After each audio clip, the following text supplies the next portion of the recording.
എല്ലാ പ്രേക്ഷകർക്കും എന്റെ നമസ്കാരം. കത്തി താഴെയിടാൻ, എടാ നിന്റെ അച്ഛനടാ പറയുന്നത് കത്തി താഴെയിടാൻ. ഈ ഡയലോഗ് വർഷങ്ങൾക്ക് മുമ്പ് ഇറങ്ങിയ കിരീടം എന്ന ചിത്രത്തിലാണ്. അത് അന്നത്തെ സിനിമാ പ്രേമികൾ ഏറ്റെടുത്തതാണ്.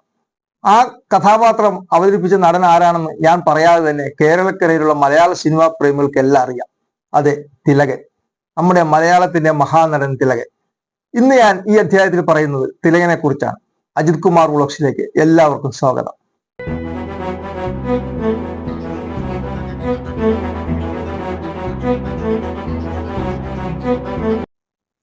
കേശവൻ ദേവയാനി ദമ്പതികളുടെ മകനായി 1935 അദ്ദേഹം ജനിക്കുന്നത്. കൊല്ലം ജില്ലയിലടുത്തുള്ള അയിരൂർ എസ് എൻ കോളേജിൽ നിന്നാണ് വിദ്യാഭ്യാസം പൂർത്തിയാക്കിയത്. എസ് എൻ കോളേജിൽ പഠിച്ചുകൊണ്ടിരിക്കുന്ന സമയത്ത് ഇദ്ദേഹത്തിന്റെ ആഗ്രഹം നടനാകാനല്ല, ഒരു ഡോക്ടർ ആകണമെന്നായിരുന്നു ഇദ്ദേഹത്തിന്റെ ഏറ്റവും വലിയ ആഗ്രഹം. പക്ഷേ വീട്ടിലുള്ള സാഹചര്യം ഇല്ലായിരുന്നു. അച്ഛൻ മുണ്ടക്കയത്ത് എസ്റ്റേറ്റിൽ ഒരു ജോലിക്കാരനായിരുന്നു. അദ്ദേഹം പിന്നീട് മുണ്ടക്കയത്ത് താമസം ആരംഭിക്കുകയാണ്. ഈ എസ് എൻ കോളേജിൽ പഠിച്ചിരിക്കുന്ന കാലത്ത് ചില നാടകങ്ങളിലൊക്കെ ഇദ്ദേഹം അഭിനയിക്കുമായിരുന്നു. ചെറിയ വാസനയുണ്ട്, പക്ഷെ എങ്കിലും ഒരു പ്രൊഫഷനായിട്ട് കൊണ്ടുവെക്കുന്ന ഒന്നും ആഗ്രഹമില്ലായിരുന്നു.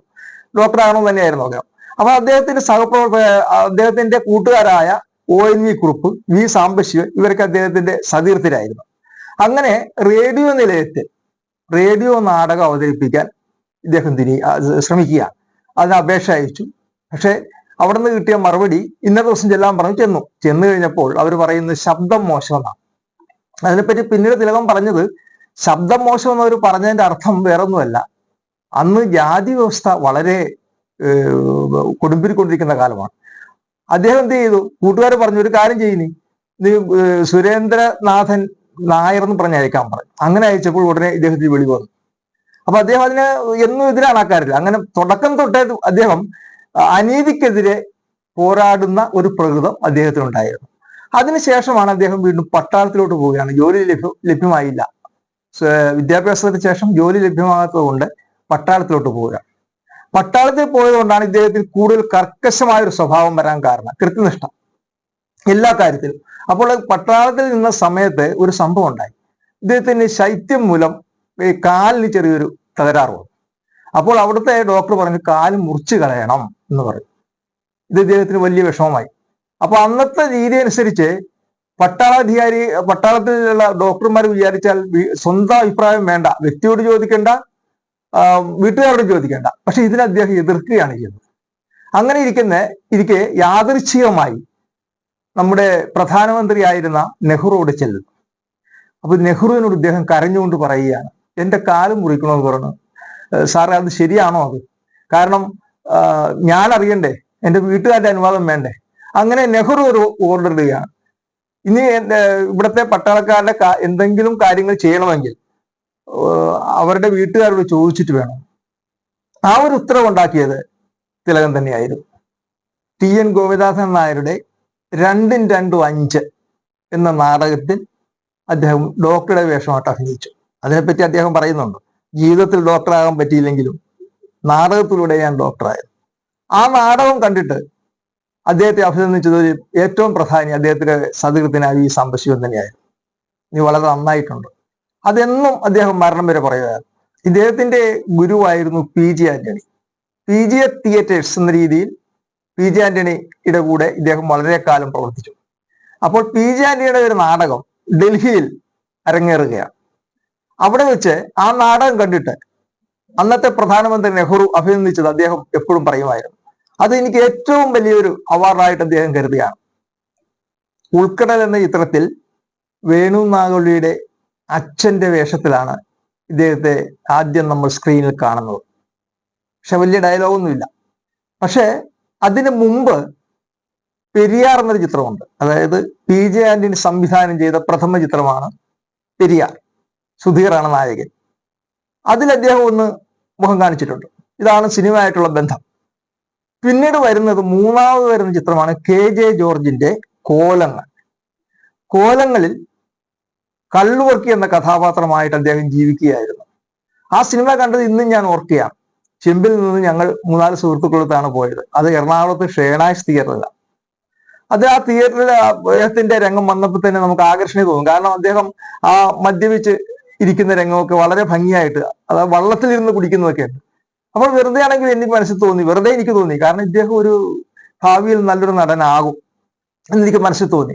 സിനിമ കണ്ടതിന് ശേഷം ഞങ്ങൾ അടുത്തുള്ളൊരു റെസ്റ്റോറൻറ്റിൽ കാപ്പി കുടിച്ചുകൊണ്ടിരുന്നപ്പോൾ ഞങ്ങൾ ഇബ്രാഹിം കുട്ടിക്ക് മാത്രമേ സിനിമയെ പറ്റി അല്പം താല്പര്യം കൂടുതലുള്ളൂ. അപ്പൊ ഞങ്ങൾ രണ്ടുപേരും സംസാരിച്ച കൂട്ടത്തിൽ ഞാൻ ഈ കാര്യം പറഞ്ഞു, ഈ തിലകന്റെ അഭിനയത്തെ പറ്റി. അദ്ദേഹം അവനും അത് ശരിവെക്കുകയാണ് ചെയ്തത്. ശരിയാണ്, തിലകൻ നാളെ നല്ലൊരു നടനാകും. അത് യാഥാർത്ഥ്യമാകുകയായിരുന്നു. പിന്നീട് തിലകന് തിരിഞ്ഞു നോക്കേണ്ടി വന്നിട്ടില്ല എന്നുള്ളതാണ് സത്യം. എത്രയെത്ര കഥാപാത്രങ്ങൾ അനായാസമായി അദ്ദേഹം നമ്മുടെ മുമ്പിൽ അവതരിപ്പിച്ചു.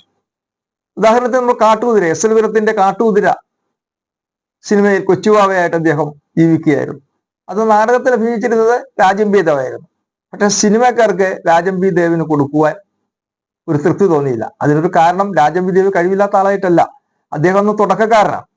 പക്ഷെ തിലകൻ ഒട്ടും മോശമാക്കിയില്ല. തിലകൻ അതിൽ ഓരോ രംഗവും ഗംഭീരമാക്കി. ഇന്നും നമ്മുടെ മനസ്സിൽ തങ്ങി നിൽക്കുകയാണ് കാട്ടുകുതിരയിലെ കൊച്ചുവാവ. അതുപോലെ പെരുന്തച്ചനിലെ തന്നെക്കാളും വലുതാകും മകൻ എന്നറിഞ്ഞപ്പോൾ ഒരു സ്വാർത്ഥ അവിടെ വരികയും ആ ഉളിയിട്ട് കൊല്ലുന്ന രംഗമൊക്കെ എത്ര ഗംഭീരമായിട്ടാണ് അദ്ദേഹത്തിന്റെ മുഖത്തും മിന്നുമായുന്ന രംഗങ്ങൾ, മുഹൂർത്തങ്ങൾ. അത് അഭിനയത്തിന്റെ ഒരു സർവകലാശാല തന്നെയാണെന്ന് പറയാൻ തിലകനെ പറ്റി.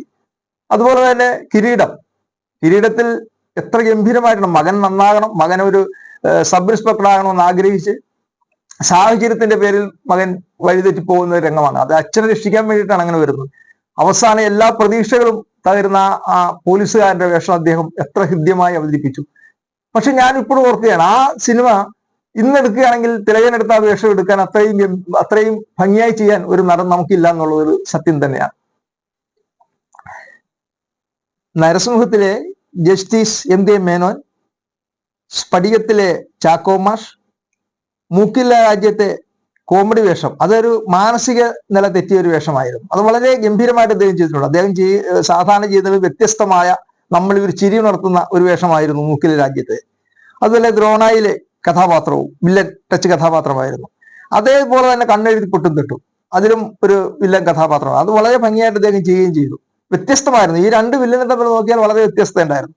പിന്നെ ഒരു പെട്ടെന്ന് നമ്മുടെ മനസ്സിൽ ഓടിയെത്തുന്നത് മുഖമുദ്ര എന്ന ചിത്രത്തിലെ കള്ളനും ഒരാൾ പോലീസുകാരനും ചേട്ടനും അനിയനായിട്ടുള്ള കഥാപാത്രവും നമ്മുടെ എല്ലാം മനസ്സിൽ തങ്ങി നിൽക്കുകയാണ്. മലയാള സിനിമയിൽ തിലകനുള്ള ഒരു സ്ഥാനം വളരെ പ്രധാനമാണ്.